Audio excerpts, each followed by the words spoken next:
औज़ु बिल्लाहि मिनश्शैतानिर रजीम बिस्मिल्लाहिर रहमानिर रहीम क़ाला रसूलुल्लाह सल्लल्लाहु अलैहि वसल्लम ला तज़ूलु क़दम इब्नी आदम यौमल क़ियामति हत्ता युसअला अन खमसिन अन उमरिही फ़ीमा अफ़नाह व अन शबाबिही फ़ीमा अबलाह व अम मालिही मिन ऐन इक्तसबहु व फ़ीमा अनफ़क़ह व माज़ा अमिला फ़ीमा अलिमा औ कमा क़ाल सल्लल्लाहु अलैहि वसल्लम रब्बि इश्रह ली सदरी व यस्सिर ली अमरी वहलुल उक़दतम मिन लिसानी यफ़क़हू क़ौली रब्बि यस्सिर वला तुअस्सिर व तम्मिम बिल खैर आमीन या रब्बल आलमीन। अल्लाह के रसूल सल्लल्लाहु अलैहि वसल्लम फरमा रहे हैं कि आदम के बेटे के दोनों कदम, आदम के बेटे के दोनों कदम कौन सा मुरक्कब है? पेचीदा मुरक्कब इज़ाफ़ी। हिलेंगे नहीं क़यामत के दिन, क़यामत का दिन कौन सा मुरक्कब है? मुरक्कब इज़ाफ़ी। हत्ता युसअला अन खमसिन, यहाँ तक कि उससे 5 सवालों के जवाब नहीं ले लिए जाएंगे। यानी 5 सवालों के जवाब दिए बग़ैर आदम के बेटे के दोनों कदम अपनी जगह से हिलेंगे नहीं। वो 5 सवालात क्या हैं? पहला सवाल आपने फरमाया अन उमरी ही, उसकी उम्र कौन सा मुरक्कब है? मुरक्कब इज़ाफ़ी। उसकी उम्र के बारे में सवाल किया जाएगा कि वो कहां पर लगाई है। हमने तुम्हें जो 40, 50, 60, 70, 80 साल की उम्र दी थी वो कहां पर लगा कर आए हो। दूसरा सवाल होगा अन शबाबी ही, उसकी जवानी के बारे में। उसकी जवानी कौन सा मुरक्कब है? मुरक्कब इज़ाफ़ी। खास तौर पे जवानी के बारे में पूछा जाएगा कि वो कहां खपाई। हालांकि जो उम्र थी उसमें भी जवानी थी, लेकिन जवानी का अलग से सवाल किया जाएगा। फिर तीसरा सवाल किया जाएगा वह अम माली ही, उसके माल के बारे में। उसका माल मुरक्कब इज़ाफ़ी। मिन ऐन इक्तसबहू, कमाया कहां से, ज़रिया आमदनी क्या था, हलाल था हराम था, माल कहां से आया। चौथा सवाल उसी माल के बारे में, वफ़ीमा अनफ़क़हू, खर्च कहां किया उसको। और पांचवा और आखिरी सवाल जो कि सबसे अहम है, माज़ा अमिला फ़ीमा अलिमा, क्या अमल किया जो मालूम था। इसका तर्जुमा यूं भी किया गया है कि क्या अमल किया जो इल्म हासिल किया। तो फिर लोग इल्म हासिल नहीं करते, इसलिए मैंने इसका तर्जुमा रखा है क्या अमल किया जो मालूम था। जो मालूम था उस पर क्या अमल किया। ये 5 सवाल आते हैं जिनके बारे में आप सल्लल्लाहु अलैहि वसल्लम फरमा रहे हैं कि आदम के बेटे के दोनों कदम नहीं हिलेंगे अपनी जगह से जब तक इनका जवाब नहीं दे पाएगा। हमारी उम्र कहाँ लगी, हमारी जवानी कहाँ लगी, हमारा ज़रिया आमदनी क्या है, हम खर्च कहाँ पर कर रहे हैं, और जो हमें मालूम है उस पर हमारा अमल कितना है। हमें से कौन है जिसे मालूम नहीं है कि अल्लाह ताला ने हम पर दिन रात में 5 नमाजें फ़र्ज की हैं। किसको नहीं मालूम जी? कोई है? नहीं है ना। हमें से कोई ऐसा जिसे यह मालूम नहीं कि झूठ बोलना गुनाह है जी? कोई ऐसा? सबको पता है ना, फिर भी झूठ बोलते हैं। हमें से कौन ऐसा है जिसे यह मालूम नहीं कि वादा खिलाफी बुरी बात है। सबको मालूम है, फिर भी करते हैं। यहां पर यह नहीं है कि दरसे निज़ामी किया था 8 साल का कि नहीं किया था, इल्म हासिल किया उस पर अमल क्या किया, यह बात नहीं हो रही। जो मालूम था उस पर अमल क्या किया। अल्लाह ताला से दुआ है कि अल्लाह ताला हमें इन सवालों का जवाब नहीं दे पाएंगे, हम सीधी सी बात है, जवाब तो नहीं दे पाएंगे, लेकिन कम अज़ कम अपनी ज़िंदगियां दुरुस्त सिमत में लाने की तौफीक अता फरमाइए। इसमें पहली कंस्ट्रक्शन जो मैंने आपके सामने रखी है, आदम के बेटे के दोनों कदम, ये एक पेचीदा मुरक्कब इज़ाफ़ी की तरकीब है। मैं आपके सामने लिख देता हूँ जी और इसको सॉल्व करते हैं। आदम के बेटे के दोनों कदम, जो अस्मा है उन्हें हम हाईलाइट करेंगे। आदम है, बेटा है और 2 कदम है। मुज़ाफ 2 कदम है, आदम मुज़ाफ़ इलैह है और बेटा जो है वो दोनों है। दोनों कदम के लिए एक कदम की अरबी आपको आनी चाहिए। एक कदम होता है कदम, एक कदम कदम, दो कदम कदमानी, कदमानी, कदमानी मैं अरबी लिख रहा हूं अभी सिर्फ, कदमानी। बेटे के लिए वलद का लफ्ज भी इस्तेमाल होता है, बेटे के लिए इब्न का लफ्ज भी इस्तेमाल होता है। आदम आदम है,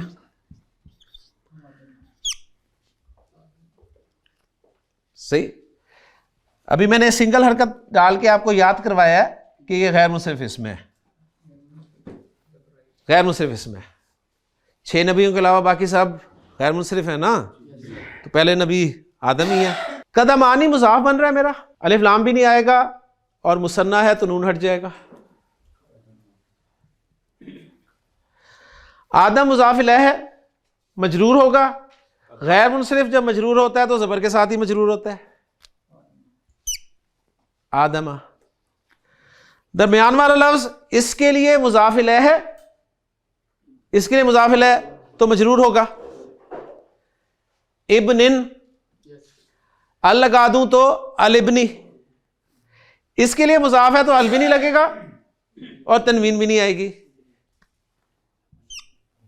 इब्नी, तो कंस्ट्रक्शन तैयार हो गई, कदमा इब्नी आदमा, कदमा इब्नी आदमा। अब एक छोटा सा पॉइंट जो है पहले आपने पढ़ा हुआ है उसको याद कर लें। हमजा वसल किसे कहते हैं? हमजातुल वसल हमने पढ़ा था ना, वो हमजा जिसकी हरकत को हम अलग से लफ्ज पढ़ते हुए पढ़ते हैं, अलग से लफ्ज। अल वलद, अल का हमजा हमजातुल वसल है, लेकिन जब पीछे से मिलाकर पढ़ते हैं तो उसकी हरकत नहीं पढ़ी जाती। हाजल वलद, इब्न लफ्ज जो है इसका हमजा भी हमजातुल वसल है, इब्न लफ्ज का हमजा भी हमजातुल वसल है, लिहाजा जब हम इसे अलग से पढ़ेंगे तो इब्न पढ़ेंगे, लेकिन जब पीछे से मिलाकर पढ़ेंगे तो इसकी हरकत नहीं पढ़ेंगे। और कैसे पढ़ेंगे पूरी कंस्ट्रक्शन? कदा मबनी आदमा, कदा मबनी आदमा। तो मैंने आपके सामने हदीस इसी तरह बयान किया है कि ला तज़ूलू कदा मबनी आदमा, आदम के बेटे के दोनों कदम नहीं लेंगे। तो ये पेचीदा मुरक्कब इज़ाफ़ी इस हदीस में मरफू इस्तेमाल हुआ है, मरफू है ना, कदमानी था ना मरफू। अगर ये मनसूब होता तो कदमई, कदमई, कदमानी कदमई नहीं, और मजरूर होता तो भी कदमई नहीं। कब? यौमल क़यामती,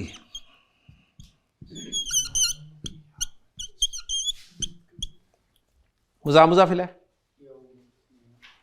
अलिफ लाम भी नहीं है, तनवीन भी नहीं है, अगला मजरूर है, पक्का मुज़ाफ़िल है। क़यामत का दिन, और यौम का लफ्ज़ मनसूब इस्तेमाल हुआ है, यौम का लफ्ज़ मनसूब इस्तेमाल हुआ है। यौमुल क़यामती या यौमिल क़यामती, मरफू और मजरूर। जुमे का दिन यौमुल जुमआती, जुमेरात का दिन यौमुल खमीसी, सारे मुरक्कब इज़ाफ़ी हैं। नमाजों के नाम मुरक्कब इज़ाफ़ी हैं आपके, सलातुल फजरी, सलातुल ज़ुहरी, सलातुल असरी, सलातुल मग़रिबी, सलातुल इशाई। पांचों नमाजों के नाम मुरक्कब इज़ाफ़ी, दिनों के नाम आपके मुरक्कब इज़ाफ़ी। तो कितना मुरक्कब इज़ाफ़ी इस्तेमाल है? अब वो जो 5 सवाल आते हैं ना, उसकी उम्र, उसकी उम्र, एक मुरक्कब इज़ाफ़ी है ज़ैद की उम्र। ज़ैद की उम्र और उसकी उम्र में क्या फर्क है? ज़ैद की उम्र में ज़ैद एज ए नाउन इस्तेमाल हो रहा है, और जब मैं कह रहा हूं उसकी उम्र तो इसमें ज़ैद की जगह प्रोनाउन इस्तेमाल हो रहा है। तो यहीं से हमारा मुरक्कब इज़ाफ़ी आगे चलेगा, मुरक्कब इज़ाफ़ी में प्रोनाउंस का इस्तेमाल। मुरक्कब इज़ाफ़ी में ज़मायर अब हमने इस्तेमाल करने हैं। हमने सादा मुरक्कब इज़ाफ़ी किया। सादा मुरक्कब इज़ाफ़ी क्या था? ज़ैद का घर। इसकी अरबी हमने कर ली, क्या बनी? बैतु ज़ैदिन मरफू। फिर हमने पेचीदा मुरक्कब इज़ाफ़ी किया, जैद के घर का दरवाज़ा, आपने इसकी अरबी भी की, बाबू बैती ज़ैदिन। अब हम करने लगे हैं उसका घर,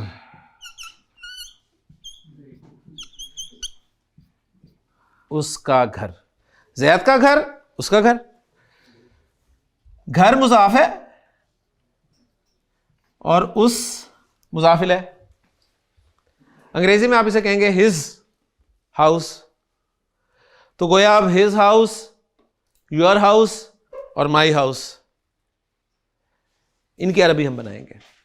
तो गोया टॉपिक हमारा शुरू हो गया मुरक्कब इज़ाफ़ी में ज़मायर का इस्तेमाल। अब नोट करके मुझे बताइए कि मुरक्कब इज़ाफ़ी में ज़मीर जो है वो किस जगह पर इस्तेमाल हो रही है, मुज़ाफ की जगह पर या मुज़ाफ इलैह की जगह पर? घर मुज़ाफ है ना, और उस जो है ये मुज़ाफ इलैह है। तो पहली बात नोट कर लें कि मुरक्कब इज़ाफ़ी में जब भी ज़मीर इस्तेमाल होगी वो मुज़ाफ इलैह की जगह पर ही इस्तेमाल होगी। ज़मीर जब भी इस्तेमाल होगी मुज़ाफ इलैह की जगह पर ही इस्तेमाल होगी। एक पॉइंट। नंबर 2, मुज़ाफ इलैह क्या होता है? मजरूर होता है। तो हमें कौन से ज़मायर चाहिए? मजरूर। हमने मेहनत की किन ज़मायर पे? मरफू। मरफू पे की थी ना, जरा जहन में ताज़ा करें। मरफू ज़मायर हुआ, हुमा, हुम, हिया, हुमा, हुन्ना, अंता, अंतुमा, अंतुम, अंती, अंतुमा, अंतुन्ना, अना, नहनु। ये मरफू थे। ये मरफू हमने क्यों याद किए थे? इसलिए कि हमें मुब्तदा की जगह पर इन्हें इस्तेमाल करना था और मुब्तदा मरफू आता है, लिहाजा हमने उन ज़मायर को अच्छी तरह याद कर लिया और इस्तेमाल किया और बहुत सारे जुमले बनाए।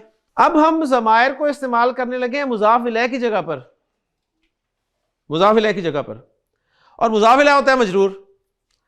तो अब हमें ज़मायर कौन से चाहिए? मजरूर।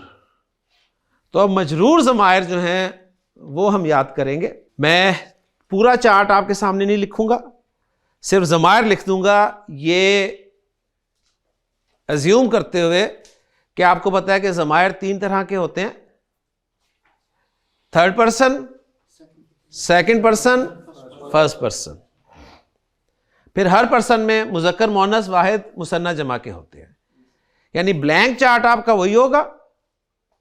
वो जो 14 ज़मायर हमने याद किए थे ना वो मरफू थे। अब सिर्फ 14 ज़मायर में लिखूंगा और वो होंगे मजरूर, वो मजरूर लिखूंगा। तो ज़मायर मजरूर। थर्ड पर्सन की तरफ जा रहा हूं मैं, जहां पर हुआ था, हुआ मरफू था, अब मैं मजरूर लिखने लगा हूं। मजरूर हुआ वाला जो है वो होगा जी हु। हुआ मजरूर कैसे होगा? हु। इसके पीछे लाइन लगी हुई है, ये लाइन बता रही है कि ये लफ्ज के साथ मिलाकर लिखे जाते हैं आमतौर पर। आप यहां पर देख रहे हैं ना, यहां पर हम जब बैत लिखेंगे मुजाफ के लिए तो इसके साथ मिला के लिखेंगे इसे। क्लियर हो गया ना? तो ये हु आपका हुआ के मुकाबले में आ गया। हुआ के बाद था हुमा। अगला जो है वो भी हुमा ही है, लेकिन फर्क यह है कि वो हुमा इंडिपेंडेंट हुमा था, ये अटैच्ड है। वो अलग से लिखा हुआ नजर आएगा आपको, ये लफ्ज के साथ मिला हुआ लिखा हुआ नजर आएगा। उसके बाद अगला था जी हुम। तो यहां जो तीसरा है वो भी हुम है, लेकिन फर्क यह है कि वो हुम डिटैच्ड था, अलग से लिखा जाता है। ये हुम जो है वो अटैच करके लिखा जाता है। तो 3 में सिर्फ एक नया आया आपके लिए, हु, हुमा, हुम। सही, हु, हुमा, हुम। उसके बाद इधर आए तो यहां थे जी हिया, हुमा और हुन्ना। तो हिया जो है वो बन जाएगा हा, हा। हिया से क्या हो गया? हा। हुमा हुमा ही रहा और हुन्ना हुन्ना ही रहा। बस फर्क ये हो गया कि वो डिटैच्ड थे, ये अटैच्ड है। हा, हुमा, हुन्ना। हु हुमा हुम, हा हुमा हुन्ना, 6 हो गए। सेकंड पर्सन में था अंता, अंता, अंता जो है ये बन जाएगा का। उसके बाद था अंतुमा, ये बन जाएगा कुमा। उसके बाद था अंतुम, ये बन जाएगा कुम। अंता अंतुमा अंतुम क्या बन गए मजरूर, का कुमा कुम। उसके बाद है जी अंती अंतुमा अंतुन्ना, अंती बन जाएगा की, अंतुमा उसी तरह कुमा, और अंतुन्ना कुन्ना। की कुमा कुन्ना। हु हुमा हुम, हा हुमा हुन्ना, का कुमा कुम, की कुमा कुन्ना। अब आ गया जी अना और नाहनु। अना नाहनु मरफू थे, अना जब मजरूर होगी, अना जब मजरूर होगी तो वो बन जाएगी जी या, अना मजरूर या हो जाएगी। और नाहनु जब मजरूर होगा तो वो बन जाएगा ना। यूं हमारे 14 ज़मायर मजरूर भी आ गए। हु हुमा हुम, हा हुमा हुन्ना, का कुमा कुम, की कुमा कुन्ना, या ना। फिर एक मरतबा हु हुमा हुम, हा हुमा हुन्ना, का कुमा कुम, की कुमा कुन्ना, या ना। ये कौन से ज़मायर हैं, मजरूर, और अटैच्ड है। ठीक है, अटैच इसके साथ लफ्ज ऐड कर दीजिएगा। ये जो पीछे लाइन लगी हुई है ये बता रही है कि अटैच्ड है, यानी ये लफ्ज के साथ अटैच होकर ही लिखेंगे। ले जी, मैंने कहा जैद का घर, तो आपने कहा जी बैतु ज़ैदिन। अब जब मैंने कहा ना उसका घर, तो अंग्रेजी में है हिज हाउस, तो हिज के लिए, उसके लिए मैं ये ज़मीर इस्तेमाल करूंगा, और जब इसको मैं साथ मिलाकर लिखूंगा तो ये कुछ ऐसे लिखा जाएगा, बैतु हु, बैतु हु। अब यहां पर एक छोटी सी चीज और नोट कर ले, यहीं से मैं स्टार्ट दे रहा हूं। ये जो हु है ना, हु पहला ही हु, ये हु वाहिद मुज़क्कर गायब का हु, ये आपको पाकिस्तानी मुसहफ में ना, पाकिस्तानी मुसहफ में जो बरे सगीर पाक हिंद का मुसहफ है, इसमें आपको ये उल्टी पेश के साथ भी लिखा हुआ मिलेगा, उल्टी पेश के साथ भी लिखा हुआ मिलेगा। अगर ऐसा लिखा मिले तो जान जाइएगा कि ये वही है। ये हु जो है ये आपको खड़ी जेर के साथ भी लिखा हुआ मिलेगा, ये आपको खड़ी जेर के साथ भी लिखा हुआ मिलेगा। मैं भी एग्जांपल्स दूंगा आपको। जब भी आप हा के नीचे खड़ी जेर देखें ना, सही, और वो हा प्रोनाउन हो, वो हा प्रोनाउन हो, ये भी शर्त है। हाजी ही के अंदर भी आप देख रहे हैं हा के नीचे खड़ी जेर है, लेकिन वो प्रोनाउन नहीं है, वो पूरा वर्ड का हिस्सा है। हाजी ही वो प्रोनाउन नहीं है। प्रोनाउन हो हु और खड़ी जेर के साथ लिखा हो तो आप फौरन जान जाइएगा कि असल में ये था, इसको खड़ी जेर के साथ लिखा और पढ़ा गया। क्यों, उसकी वजह भी बताता हूं। फिर आपको मुसहफ में ये हु जो है ये सीधी जेर के साथ भी लिखा हुआ मिलेगा। सीधी जेर के साथ लिखे जाने की एक वजह तो यह है, वो जो मैंने बताई थी कि ये जो खड़े होते हैं जब मिलाकर पढ़ जाते हैं तो सीधे हो जाते हैं। एक वजह तो ये भी है, और दूसरी वजह भी बताता हूं। तो यहां तक जरा बात को समझ लें कि ये जो हु है, पहली ज़मीर पे हम रुक गए, पहली ज़मीर पे हम रुक गए। ये हु आपको बरे सगीर पाको हिंद के मुसहफ में उल्टी पेश, खड़ी जेर, सीधी जेर, या ओरिजिनली अपनी असल हालत सीधी पेश के साथ नजर आएगा। क्यों आएगा आप वो बताने लगा हूं, फिर मैं आपको बताऊंगा कि सऊदीया के मुसहफ में ये आपको कैसा नजर आएगा। सऊदीया के मुसहफ में आपको कैसे नजर आएगा वो बाद में बताऊंगा। पहले क्योंकि हमने तो अपना मुसहफ पढ़ना है ना, हमें ये कभी उल्टी पेश के साथ नजर आएगा, कभी खड़ी जेर के साथ, कभी सीधी जेर के साथ। तो ये उल्टी पेश के साथ उस वक्त नजर आएगा जब इस हु से पहले या तो जबर होगी या पेश होगी। आपको उल्टी पेश के साथ जब भी नजर आए तो नोट कर लीजिएगा कि असल में पीछे आपको या तो जबर हरकत नजर आ रही होगी या पेश नजर आ रही होगी, उसकी वजह से ये हु जो है उल्टी पेश के साथ लिखा गया। मुश्किल बात है, आसान सी बात है।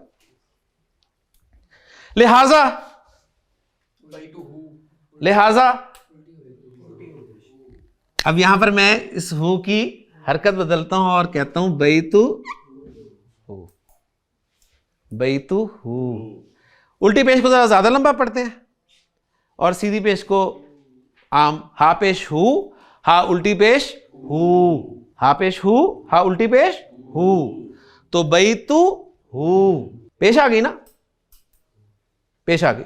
अच्छा, अगर ये बैत का लफ्ज मंसूब होता, बैत का लफ्ज यहां पर मरफू है ना, वाहिद लफ्ज मरफू पेश के साथ ही होता है ना। अगर ये मंसूब होता तो बैता बन जाता ना, बैता। तो फिर क्या पढ़ते? बैता हु। फिर भी हम बैता हु पढ़ते ऐसे करके, बैता हु। जब भी हु के नीचे आपको खड़ी ज़ेर नजर आए, जमीर हु के नीचे, तो आप लाजमी देखिएगा उससे पहले ज़ेर हरकत होगी। बैतु मरफू है, बैता मंसूब है। अब ये जब मजरूर होगा बैत तो क्या बन जाएगा? बैती। अब हु को बैतु हु नहीं लिखा जाएगा बल्कि बैती ही लिखा और पढ़ा जाएगा। बैतु हु, बैता हु, बैती ही। अब असल में ये जुबान है, देखे ना, बैती हूं, बैती हूं। आप तो बोल लेंगे, आपका क्या जाता है? अरब को प्रॉब्लम होती है कि बैती नीचे जा रहा है फिर ऊपर आ रहा है, बैती हूं। ठीक, इसलिए उसने नीचे से नीचे ही चला गया, बैती ही। अब ये सीधी जेर के साथ कब आएगा? सीधी जेर के साथ उस वक्त आएगा जब इस खड़ी जेर को आगे मिलाकर पढ़ रहे होंगे। मसलन इसके आगे कोई लफ्ज होता, इसके आगे कोई लफ्ज होता, मसलन मैं कहता हूं अल जदीद, आगे कोई लफ्ज होता। अब आप मिला के पढ़ रहे हैं ना, तो अब खड़ी जेर नहीं आएगी बल्कि सीधी जेर आ जाएगी। बैती हिल जदीद, खड़ी जेर सीधी जेर में बदल गई। एक तो सीधी जेर आने की वजह यह हो गई। अब इसको वापस लेके जा रहा हूं, बाकी तीनों फॉर्म्स आपके सामने लिखे हैं। उसके अलावा यह सीधी जेर के साथ कब कब लिखा नजर आएगा? उसकी एक ही सूरत है, जब इस हु से पहले आपको साकिन या नजर आ रही होगी। साकिन या, सिर्फ साकिन या, साकिन या के अलावा और कोई हर्फ की बात नहीं मैं कर रहा, सिर्फ साकिन या। मसलन सूरह बकरा आप पढ़ रहे हैं, अलिफ लाम मीम ज़ालिकल किताबु ला रैबा फी।